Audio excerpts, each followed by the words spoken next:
Then in the radio transmissions from September 11th, firefighters reported numerous additional explosions going off within the buildings. I got an eyewitness who said there was an explosion on floor 7-8. 7-8. We just had another explosion.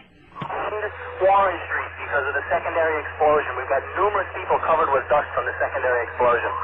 And we got another explosion on the tower, 1013. There 1-2 has had a major explosion and what appears to be a complete collapse surrounding the entire area.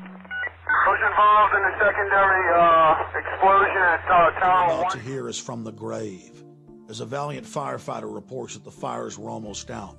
And as firefighters went public and said that the fires had almost been extinguished, the federal government ordered them under national security to stop talking to the public and told the media that all the firefighter tapes had malfunctioned, but not before firefighters had rebelled and released segments of tape, a segment you're about to hear. What do you got up there, Steve? I'm still in voice stairway, 74th floor, no smoke or fire problem. The walls are breached, so be careful. Yeah, 10-4, I saw that on 68. Flooding, come on over. Flooding, come on over by us. Guys, we got... I'm riding 415. We got two isolated pockets of fire.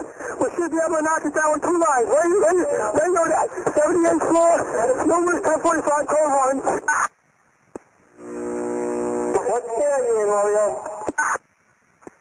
Seconds before the towers collapsed, blast points could be seen springing up down the sides of the buildings from the top down. And the lobby looked as though a bomb had exploded there. All the glass was taken out. There were 10-foot by 10-foot marble panels that were once walls. They were loose from the wall of the Trade Center.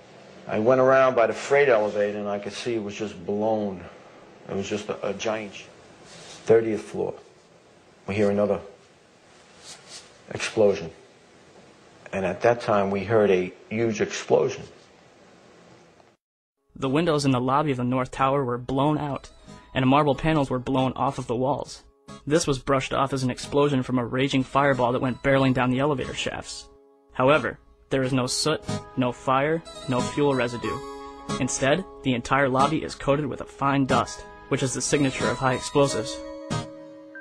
Senior firefighter Lou Caccioli, who survived the collapse of the World Trade Centers, reported that bombs were clearly going off inside the structure.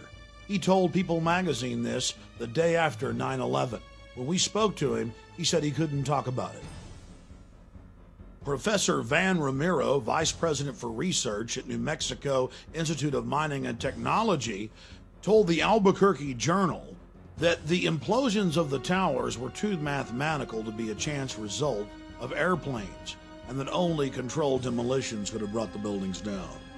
Then Kevin Ryan, an executive engineer with Underwriters Laboratories, or UL, that certifies most big buildings in America, went public and said, "It's impossible.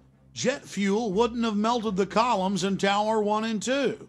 This is from the organization that underwrote the towers. Then Firefighter Engineering, the oldest engineering publication in United States history, went public and said, there's no way jet fuel made that happen.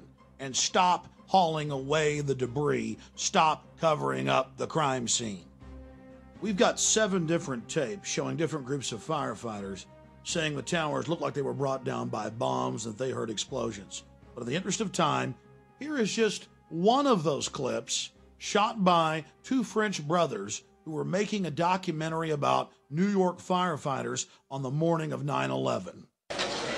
We came down. It was much worse than it was when we went up. Yeah. Right? We went up and they had everything set up and came down. It was desolate. It was like, holy shit. We came down to the lobby. It was like the first of the war zone. There was nobody there. What did we do?